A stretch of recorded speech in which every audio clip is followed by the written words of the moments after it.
Stani polako. Ja se zovem Maja. Ovo je moja priča. Nemam nikakvo znanstveno, medicinsko, ani alternativno znanje. Ovo je isključivo moje iskustvo koje je staro. Čekaj malo, 10 godina sigurno, idemo u 12. godinu jer ove 2 godine pandemije nekak se onako. Zapravo zadnje 4 godine su remisija, pa zato sam ja to malo preskočila.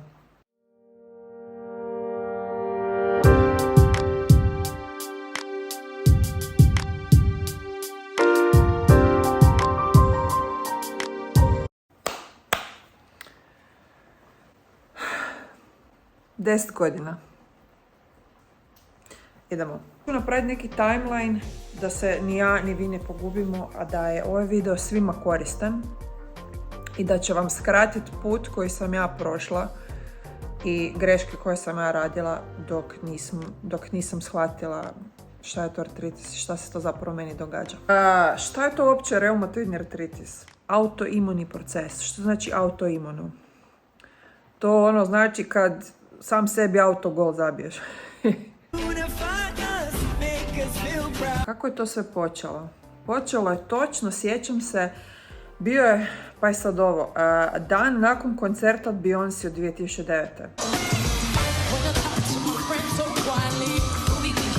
Probudila sam se u dnevnom boravku sa boli u ovom prstu, to je točno u ovom zglobiću i u kukovima. I sjećam se da sam pomislila da sam ili zaspala otkrivena ili sam čak klimu upalila. Eto, ja sam bila uvjerena da je to bio početak. Reći stav o medicini i stav o alternativi. Jer u mojoj priči obadvoje je napravilo veliku razliku, a ja sam bila most između toga i sve moje odluke koje sam napravila sa znanstvene strane i sa alternativne strane slijede sad. Svako antitijelo ima receptore na sebi koji su zadužene za svoj posao. Krv reumatoidnog artritičara je zbunjena. Ajmo reći, ko da je prima krive signale od vlastitog tijela i što radi? Krene napadati vlastito tkivo oko zglobova. Zašto? You'll get your oxygen.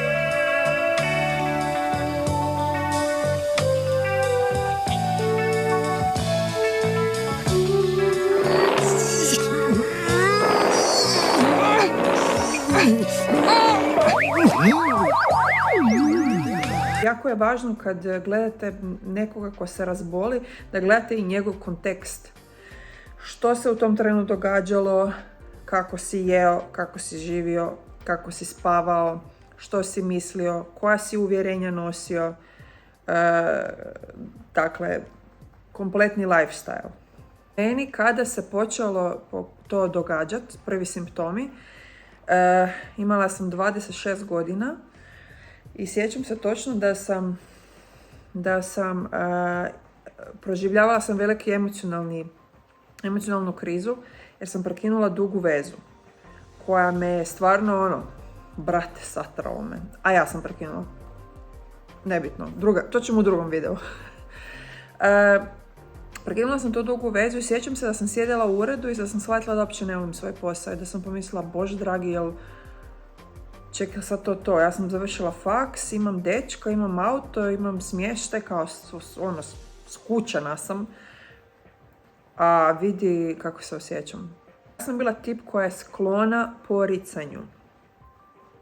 To je jako važno za nastavak ovog videa zato što će to se reflektirati na daljnji put odavde.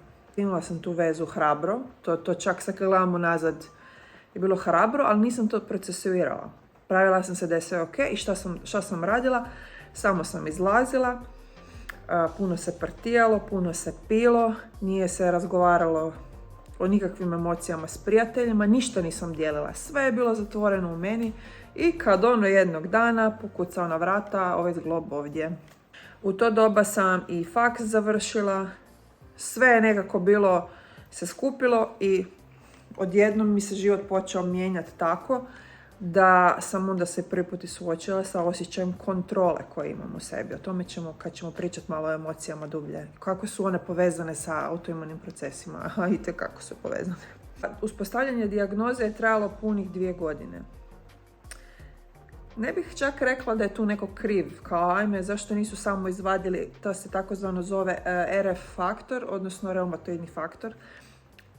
I treba on se više puta vaditi uz CRP koji pokazuje upalni proces u tijelu, ali on može pokazivati upalni proces iz bilo kojeg drugog razloga. Mislim da je trajao taj proces 2 godine i više i mojom, ajmo reći, odgovornošću, zato što ja nisam htjela saznati što se zapravo događa. Sve je to bilo, proći će. 2012. bol je bila u samo desnoj ruci. U ova 3 prsta, ne, u 2 prsta i malo mi se počela spuštati niz ove. Dakle, ovako, znači ova prva 2 zglobića, druga 2. I to je bilo oticanje. Onda se sjećam tih momenata kako bi ja testirala, ako mi prsten stane, to je dobar dan, ako mi prsten ne stane, to je loš dan. U tom trenu ja sam odbila terapiju od svog imunologa i ja sam mislila da ona će naravno samo mi dati lijekove, a internet pun čudesa da ja saznam što i kako da se izliječim bez da pijem teške lijekove. 2013. kulminira posao gdje ja zapravo dobivam otkaz, koji poslije će se pokazati kao najbolji otkaz mog života. Idućih 6 mjeseci u 2013. nakon otkaza, propitivanja šta, kako i di ću dalje, sjećam se da sam samo 6 mjeseci spavala, ja mislim da sam spavala po 12 sati dnevno. To je bio moj bijeg u kojem uopće se nisam htjela ustati, uopće nisam htjela oprat kosu, ništa nisam htjela. To je bio i period gdje sam puno čitala. Nisam uopće htjela izlaziti, nisam se družila, počela su mi prijateljstva propadat. Najbliža prijateljica, sjećam se kad mi je rekla tada, s kojom sam studirala, mi je rekla ti si neki dan stavila kao nekakve pilule na stol pred svima i popila si to kao. I ja sam pomislila kao šta, ne razumijem. Ona je meni htjela dati do znanja da moje negativno raspoloženje i način kako sam se nosila s time utječe jednostavno na naše prijateljstvo. Meni to nije bilo jasno, meni je to samo bilo u glavi, ti mene ne podržavaš i ne shvaćaš. Ja nisam shvaćala šta se meni događa. Dakle, ko prvo nisam htjela, svjesno. Ko drugo, nisam se mogla nositi sa boli i emocijama koje sam osjećala. Reumatoidni artritis mi je pomogao da mi se iskristalizira tko mi je zaista prijatelj, tko ne. Ovo govorim u smislu da nema zamjeranja tu. Sad, one su trebale ovo, ja sam trebala ono, ne.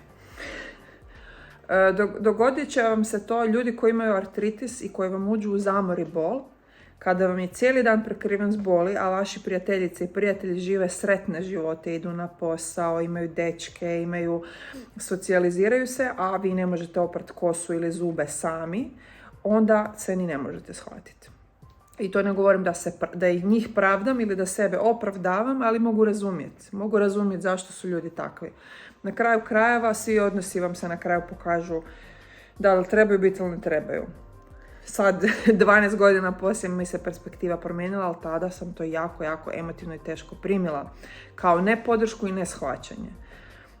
To je ta drama koju sam isto svjesno ušla. Tek to sada vidim kad gledam unazad. To tada nisam tako mislila. Nikako. Terapija koja mi se nudila tada je bila imunosupresivi, kortikosteroidi, vitamin D, folna kiselina. To je bio koktel koji bi mi trebao. Kortikosteroidi su trebali lokalno suzbiti upalu.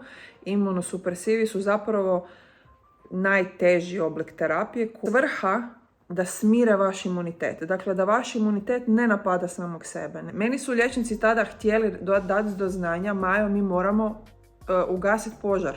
Dakle, mi moramo privremeni požar ugasiti prije nego što ti meni počneš pričati o alternativi i svemu drugome što ti vjeruješ, osobno za sebe, da će biti tvoje izlječenje ili remisija. Ja sam rekla doktorima kao ne, ja nikakve lijekove neću piti, to će uništiti moju jetru, imat ću taj leptirasti osip, to je jedan od simptoma na imunosupresive kortikosteroide, oticanje,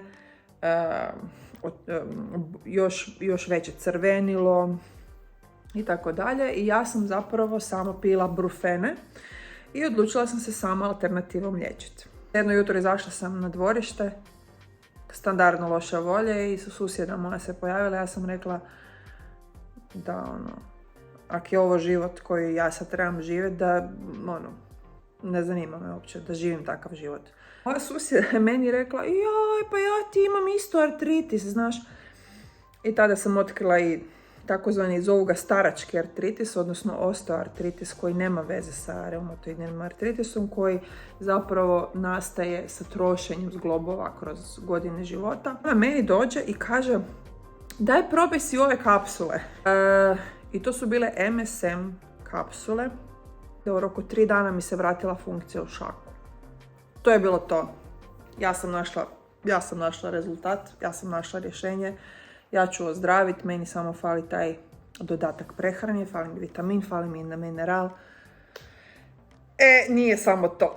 Sam otišla u posjetu jednoj u Zagrebu, ta gospođa Biserka sa Britanskog trga, koja je na glasu kao travarka, koja radi po principu doneste joj krvnu sliku i ona vam kaže što vam se događa. Ja kad sam joj donijela krvnu sliku, ona je meni rekla da ja nemam artritis, nego da je meni krv zatrovana teškim metalima i da ja trebam raditi na potpunom pročišćenju organizma. Nikad neću zaboraviti, dala mi je vrećicu punu masti, čajeva i tih, znači, dodataka u prehrani u obliku pilule. Svi su bili, dakle, na biljnoj osnovi. I tada, kako sam i bila bez posla i ništa, samo sam spavala po cijele dane, rekla sam joj, bilo je 500 kuna. Ceh, ja sam rekla kao, ali ja vam ne mogu to platiti. Ona je meni samo rekla, mene još nikad niko nije prevario. Takvi ljudi postoje.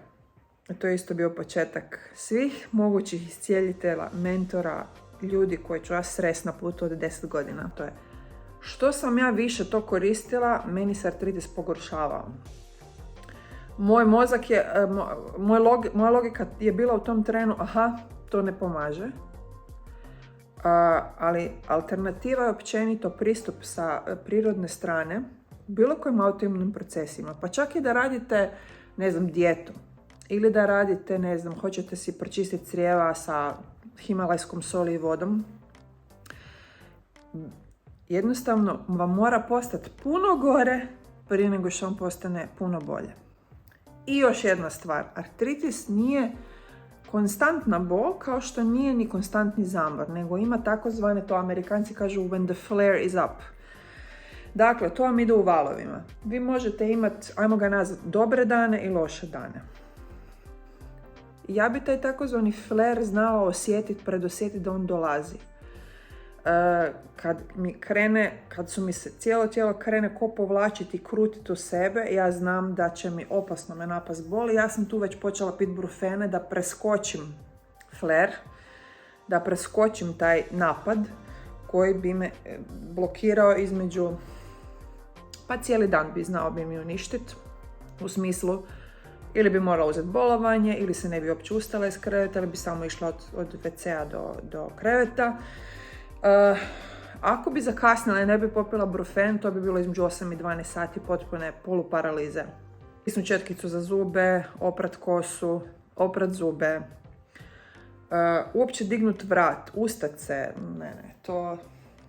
A kamoli primiti čašu ili, ne znam, narezati hranu u tanjuru, dakle te fine aktivnosti koje trebate sa prstićima.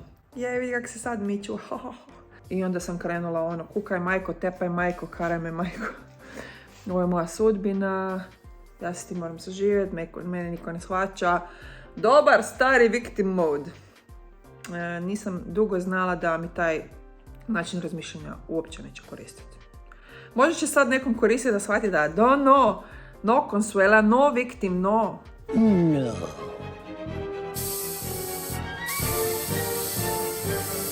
No, by Consuela. Taman prije nego što će mi krenut bol, sam pročitala od Eckarta Tollea Moć sadašnjeg trenutka. It's terrible suffering, and then it can force a human to that deeper place, because out here unless you quickly, the ego might make an attempt to quickly rebuild some mind-made identity by creating another narrative. That's possible too. Not every human who loses, who experiences great loss necessarily goes to that deeper place, but the potential is there. Sad mislim da to nije bila slučajnost. I sjećam se da sam bila na plaži s tim prijateljicama koje, ajme reći, nisu me shvaćale u mom procesu ozdravljenja i da sam pomislila, ja više nikad neću biti ista osoba nakon što sam pročitala tu knjigu. Kad sam ja shvatila da postoji promatrač mog uma, odnosno, ajmo to tako i ni ne reći da postoji promatrač, nego kad sam ja shvatila da tko je taj koji misli, tko je taj koji sad zna da ja razmišljam, tko je sad to, šta je to, što je to u meni da ja sad znam da ja nešto mogu ili ne mogu, tko je to odlučio. Fast forward 2012. 2013. nema knjige koju ja nisam pročitala. Theta healingom, gdje sam, to je metoda kojom sam zapravo počela istraživati sve te zakopane emocije u sebi, gdje sam se upoznala sa Bowen tehnikom, gdje sam se upoznala sa miofascijalnom terapijom. To su bile sve metode da se meni olakša život kroz fizičko tijelo. Louisa Hay je imala onu knjigu s popisom bolesti. Imaju i Vajena Stajbel, začetnica Theta healing tehnike. Ali Louisa Hay je za artritis napisala krutost, kontrola, ljutnja, potiskivanje emocija. Who might that be? Sve je zapravo bio put ka upoznavanju sebe kroz artritis. Od 2014. odlučila da meni treba promjena svega. Promjena načina razmišljanja, promjena mentalne dijete, promjena vježbe, sve. Znači ja sam znala da ja moram svoj život promijeniti. Tada mi je moja prijateljica Dijana, koja je tada postajala yoga učitelj, iskupljala je svoje sate za praksu, rekla, gle, ti vježbaj sa mnom, ja ću dolaziti k tebi, možeš mi donirati nešto, ja trebam sate, ti očito trebaš nekoga da te vodi kroz bol koju osjećaš. I zapravo ja sam tad prvi put u životu probala jogu. Pristup Bogu je da je Bog zapravo nama dao opciju ko-kreacije i da sve što se događa mi smo izabrali na nekoj razini. 2014. i ja kažem, ja se selim iz Zagreba, ja se selim u Dubrovnik. Toliki sam protivnik bila tableta da jednostavno, ali sam nekako onda odlučila, ti nećeš imati nijedan simptom. Dr. Majer, kod kojeg sam prešla iz KBC Dubrava, jer sam bila vjerojatna tamo doktorica, ne znam šta priča, znala je šta priča. Napravila je normalnu dijagnozu. Otišla sam dr. Majeru, koji sjećam se da mi je rekao, kaže, Maju, znaš šta, bez obzira na tvoje uvjerenja, da ti sebi dozvoljavaš da u 21. stoljeću hodaš s takvim zglobovima, da ne možeš ništa, je smiješno. Daj da idemo ubiti upalu, smirit te, ti nastavi te svoje čajeve, pij, ok, me briga mene, makar ti to sve meni glupost, naravno doktor je tako razmišlja i ima artritis. Ali daj jednostavno shvati da trebaš ugasiti požar koji gori, i to gori toliko da će ti ostati oštećenje zgloba.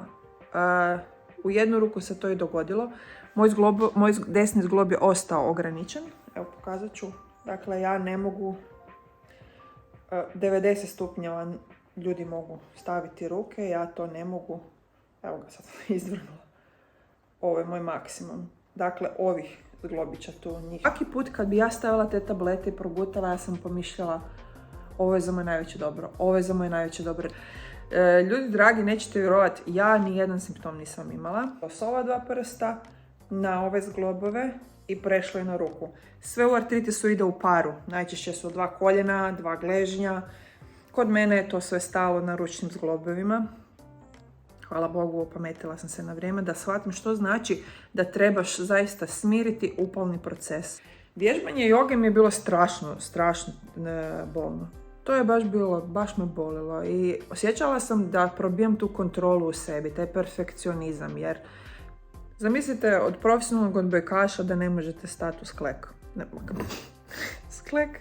u danu dat 0,1%, nema veze, idemo dalje, ali ne, ja sam došla iz mindseta, faks, muzička, glumačka, ambicije, ja ću pokorit ne znam šta, osim same sebe. Otišla sam 2014. u Dubrovnik, dakle, pila sam terapiju, nastavila sam vježbati jogu, zapravo kad sam se preselila u Dubrovnik, nastavila sam plivat. Intuitivno sam osjećala da ako se preselim u tu klimu da će mi to pomoći zdravlju. I jest, zaista je tako bilo. Mojem stanju je taj zrak i more i promjena i prehrane, jer na jugu je puno ta dijeta riblja mi je pomogla. Pa nekih 8 godina sam ja bila vegetarijanac. 2 godine toga vegan, bilo je tu 1 godina i raw fooda, to je bila totalni disaster jer sam u to ušla potpuno neinformirana. Pa sam previše bila mršava, ja sam visoka 186 cm i tada sam imala 68 kg, a tijelo, znači artritis gori život u meni, nisam znala šta znači kad jedete raw food, morate razumjeti šta radite, mislim morate sve razumjeti šta radite u životu. Ali raw food je takav da morate znati unos masti, malo nutricionistički pristup napraviti vlastitoj dijeti, a ne, čula sam ako jedem repu da će mi, ne znam, i stavim kupus na kolino pa će artritis otići. A nema problema, možda i hoće, super za vas, meni nije. Stekla sam ogromnu naviku uzimanja vitamina i minerala, veliko sam tu istraživanje provela, što je magnezij citrat, zašto se on bolje apsorbira, što je MSM, astaksantin, koji su benefiti češnjaka, koji su benefiti džumbira. Dakle, sve što vam je protuupalno je vaš prijatelj u prehrani sa nošenjem sa simptomima artritisa. Dubrovnik mi je donio ne samo klimu, zrak i hranu, nego mi je donio i promjenu posla. Prešla sam iz financija, iz ureda u ugostiteljstvo gdje dinamično stojiš na nogama. Dakle, napravila sam potpuni preokret 2017. Dakle, ja sam 2014. došla, 2015. sam još radila u Esplanadi, tu sam full na lijekovima bila i dala sam otkaz u Esplanadi jer sam osjećala da se trebamo celiti za svoje zdravlje. I 2016. sam radila prvi svoju sezonu u restoranu. I zapravo, to su bile dobre godine. Terapija nije imala neke simptome. Postoji teorija da to sve ide iz crijeva. Dakle, da su crijeva, su mozak našeg tijela. Ako imate zdravo crijeva, cijeli proces je puno... Doći, viši po kisu, doći. Zdrava crijeva jednostavno procesuiraju sve te toksine, metale, otpadke i čudesa. Meni je to intuitivno imalo smisla. Kada su crijeva zdrava, da jednostavno sve funkcionira lakše u tijelu. Među 9. i ja mislim skoro 15. godine imala konstantno Escherichia coli u mjehuru. Toliko sam antibiotika popila da ja vjerujem da su meni antibiotici zaista satrali ta moja crijeva. Fast forward 2010. Emocije, prehrana, lifestyle, stres, jednako reumatoidni artritis. A život u Dubrovniku je bio, bila sam opet, ja živim u Dubrovniku, najljepšem gradu na svijetu, tralala. Ko prvo nisam ni znala šta me čeka u poslu kao što je ugostiteljstvo, koje je oličenje stresa. Dakle, to je posao za luđake i ja imam pravo to reći. Jedno sam ja nekako i na svoju ruku i radila i pauze i nisam pila imunosupresive i onda bi osjetila, evo flair, pa bi uzela brufen, pa bi malo plivala. Svo to vrijeme ja sam vegetarijanka, možda najbolja odluka koju sam donijela u životu. Tada. 2018. odradim ja tu svoju možda najbolju sezonu. Uspješna sam, postala sam voditelj restorana, radim što želim. Da, stresno je, ali ja sam ocelila se, makla sam, promijenila sam okolinu. Znači, kao imala sam osjećaj, to sam sve napravila i to mi je emocionalno dalo zadovoljstvo što je utjecalo na artritis. Moja priča je da su meni emocije strašno povezane sa flerzima, sa dobrim i lošim danima artritisa. I ima smisla. Zato mi ta autoimuno riječ baš ima smisla. Stvarno je individualno i povezano isključivo samo sa vama i što vam se događa. Kroz sve te godine do 2018. su oni meni testirali štitnjaču. Bila je ta sumnja na Hashimota. Kaže se obično kad imaš jednu autoimunu bolest da ona ide u paru s drugom. Moja sestra ima dijabetes tip 1 od svoje 3. godine života, jer zaista može se živjeti sa artritisom potpuno neutralno, jer kao što vidite na mene kad ljudi vide, uz to što uopće ne pomisle da sam bolesna, djelujem snažno, odlučno itd. Naravno, to je slika koju sam ja i sama davala na van. Ali vjerujte mi, osoba koja ima artritis je sušta suprotnost od onog što proživljava na dnevnoj razini. Dakle, to su dani kada vam je izazov doslovce hoću li danas samo oprat zube ili neću ništa, ili ću popiti 1800 mg brufena i ići odraditi taj ispite na faksu, da pojavit ću se na poslu, da odradit ću to i onda dođete doma i opet se srušite i tako ispočetka. Suicidalne misli, to sam rekla da ću spomenuti, apsolutno imaju smisla. Vi kad proživljavate takvu bol, vi se morate zapitati, ja sam se zapitala, govorim generalno, ja sam se zapitala čemu uopće ovakav život. Dakle, ja nemam ni 30 godina, ja ne mogu ništa. Ja sam prije toga plesala, a sad ne mogu ništa.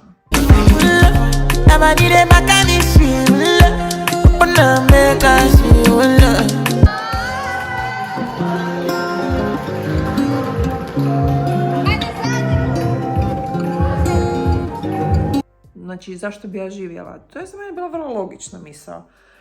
Medicina, znanost i alternativa trebaju biti komplementarne, ne trebaju se isključivati međusobno. Mogu vam reći da je dobro da ne miješate jedno i drugo, tako da vidite što vam više pali, da znate što vam se događalo u kojem periodu, da ne idete samo, sad ću piti čaj od peršina i to će mi pročistiti i onda nemam više artritis. Neće. Dakle, trebate biti svjesni sebe. U momentu kad dobijete bol, kad vam se dijagnosticira artritis, trebate osvijestiti što je sad moment da krenemo u medicinu ili da krenemo u alternativu. Iskreno sam zahvalna na imunologu dr. Majer kojem je bila špica. Nismo ti zeznuli jetru, jetrene probe su ti fenomenalne. Naime, vi kad dobijete artritis, provjeravam i pijete terapiju, provjeravam se jetra svaka 2 tjedna. Mislim, meni je vađenje krvi sad ko otići na kavu. Stav u alternativi ista stvar, ko u medicini. Kogod vam u ičemu, a posebno u alternativi, jer tu brate svega ima, tvrdi da samo, iscijedi limun i prošeći se travom. Ne. Zašto? Mi smo ljudi koji smo kondicionirani. U sustavu smo debelo zapeli. Ovisni smo o novcima, ovisni smo o komforu. Mislimo da je ovo stvarni život u kojem mi živimo, ovaj sustav. A stvarni život je priroda. Puno jedna animalno instinktivna stvarnost postoji s druge strane nas, iz modernog društva. I kada vam netko iz spiritualno alternativnog svijeta kaže samo to i to je rješenje, nije. Ne vjerujte nikome na riječ, vjerujte samo sebi, a ne samo doktorima i ne samo guruima. Dakle, odgovor će biti u sredini. Pomogle su mi sve knjige koje sam pročitala. Zašto? Jer sam tako radila mentalnu dijetu. Meni je mentalna dijeta odradila taj moment da ja shvatim, ja imam moć da odlučim da u momentu, bilo to imunosupresiv ili kupus, da je to za mene taj moment odluke. Moram priznat da će vas vjerojatno moderna medicina, u mom slučaju, u trenu kako sam ja gorila, dovesti brže u remisiju. Ali možda i neće. Možda će zaista samo vama treba da, kao što sam ja promijenila prehranu u vegetarijanca, izbjegavate sljedeće namirnice. Crveno meso, zasićene masti, a to su vam maslaci, visokomasno mlijeko, visokomasni jogurti, suncokretovo ulje, finirani šećer. To će vam biti najteže. Zapravo najteža vam je disciplina da krenete raditi zdrave slastice, da krenete istraživati kuhinju, nutricionizam. Vi kad jedete samo picu i lazanje 10 godina, Vi ne znate šta su sojini papečki i čušpajzi vege. Da se razumijemo, 2018. sam počela opet jest meso. Doktor kad vam kaže, to je self-help, ja ne vidim ništa wrong with helping yourself. U sve religije i tehnike i sve što mislite da će vam pomoći i samo ono, doktor mi je rekao samo da popijem imunosupresive i to je to. Ne. To je individualni pristup, što je po meni, iz moje perspektive, najtočniji pristup. Ključni moment 2019. Ja otkrivam nešto preko prijateljice od moje sestre. Otkrivam nešto što se zove biološka terapija. Biološka terapija. Okay. Ko prvo uopće da postoje ti neki ljudi koji sjede u laboratorijima i koji reprogramiraju receptore na antitijelima je meni onak... What? Receptori prilagode, dakle ti defektni receptori na mojim antitijelima kojima je uzrok zašto napadaju moje vlastito mišićno tkivo se reprogramiraju i vraćaju u obliku jednog pena injekcije koju ja sebi dajem na tjednoj razini i onda oni uđu u moju krv i kažu evo nas, mi znamo šta radimo i onda šta se događa u mojoj krvi? Moja krv krene oponašati ta antitijela, ona ih povedu i oni rade svoj posao kak treba. I know. What? Mislim, to zvuči ko science fiction kad me pitaju šta je biološka terapija. We are the Borg. Lower your shields and surrender your ships. We will add your biological and technological distinctiveness to our own. Your culture will adapt to service us. Resistance is futile. Prvi put sam probala cimziju. Na rebru su mi pokazali injekciju. Sam mislila, evo je, sad će krenuti u victim audience. I onak. Drugi dan sam dobila herpes na usnici, koji je jedan od simptoma na biološku terapiju, jer isto je imunosupresivna na biološkoj razini. Dr. Majer, probat ćemo s drugom. I ja sam tada upoznala svoju biološku terapiju koju koristim dan danas, zove se Benepali. Benepali sam si dala 2019. 7. mjesec, sjećam se, usred sezone sam došla u Zagreb samo da primim, da mi pokažu detalje. Postoji nešto se zove povjerenstvo za lijekove koje vam to odobrava od Europske unije.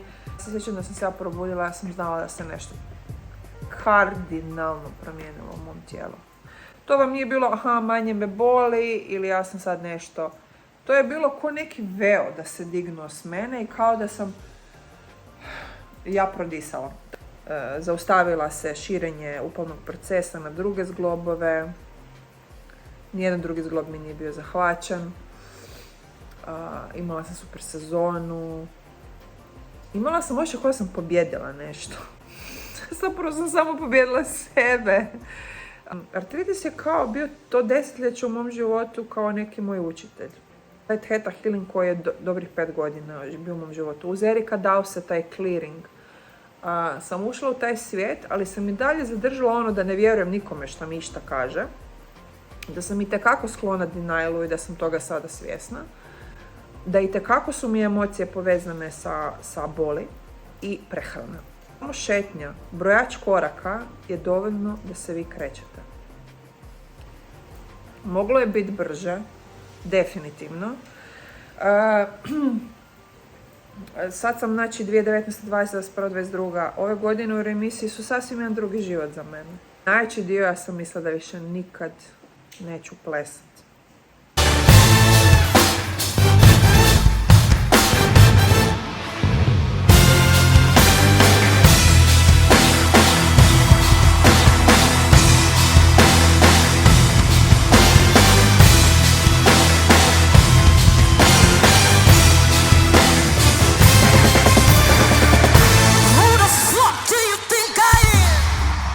So I'm feeling I can let it go.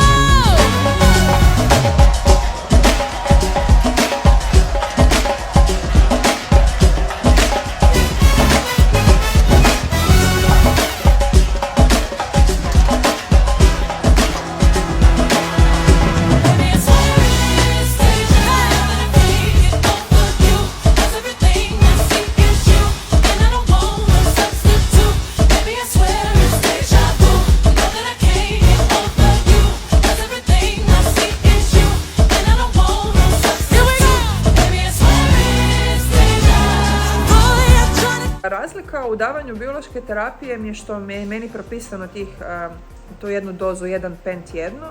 Međutim, ja sam to na svoju ruku i smanjivala i pojačavala. Ja već sad, i to je sve u skladu sa imunologom na Rebru, ja sad već znam, pojela sam burger, ujutro bit će cirkus. Pa sad imam naviku popiti aktivni ugljen ibuprofen nekad. Ako baš mislim, pila sam recimo 2 čaše vina crvenog, koje je puno histamina, i crveno meso, ok, znamo šta će biti ujutro. Puno je zdravije jesti, po meni, vegetarijansku, odnosno pescatarian, odnosno ribu, razne žitarice, kefire, banane, voće, povrće, čušpajze, mediteransko. To je meni, u mom tijelu odgovaralo. Dakle, ja ne osjećam emocije, bio mehanizam s kojim sam ja živjela godinama. Meni uopće nije čudno da sam triggerirala nešto se zove artritis u svom tijelu. U mojoj familiji to niko nema, oni to nisu shvatili. Ljudi u mojoj okolini su me dosta žalili, a ja sam kad me netko sažaljeva je meni kao da gubim osobnu moć, i s time sam se baš teško nosila, da me netko sažaljeva, onda rađe neću uopće sudjelovati u razgovorima, neću se družiti, neću izlaziti, neću dejtati, znači neću ništa nego da se suočavam da te neko žali. Pa što ako te neko žali, ako ti znaš svoju priču? Kako sad gledam na artritis? Se integrirali. S obzirom na to da ja sad i treniram i sve, dakle i jedem sve, naravno svjesna sam ja tu, ovo malo kombiniram, ali jednostavno kao da se to mene više ne tiče. Toliko sam sad ušla u osjećaj zahvalnosti i sreće i da moj život funkcionira i da je sve ok i da ja to mogu, da uopće više o artritisu ne razmišljam. Ljudi, eto gac, to bi bio neki presjek. Da, ako se pojavi interes da pričamo specifično o nekim stvarima, komentirajte, šaljite poruke, subscribe. Vjerujem da ću snimati još. Ovo je samo početak, predugo sam čekala, ne znam uopće šta sam čekala. Vjerojatno nikome što vam govori, pa ni meni.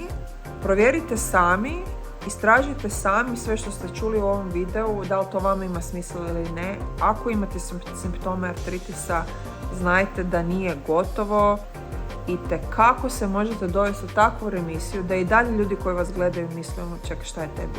Super izgledaš, baš se super držiš, a ti doma A pošaljite poruku, javljajte se, bit će toga još, tek sam krenula. Peace! Very, gotta do now. I don't want trouble, you. I just want to know, can I holla, yeah. Funny girl in the room, but maybe you the one that I choose, yeah. Body like Coca-Cola, I the wild girl make a hoe, yeah. I know, say, baby, I just met you, but I promise to love you if you let me enter, yeah. Me and you, too much sauce, too much juice. Dancing under the moon, baby, yeah. I don't wanna wait for nobody. I just wanna dance with you, mommy. I put my hands on your body. Don't be scared, don't you worry. Too much juice, too much sauce, too much sauce, too much juice, too much juice, too much.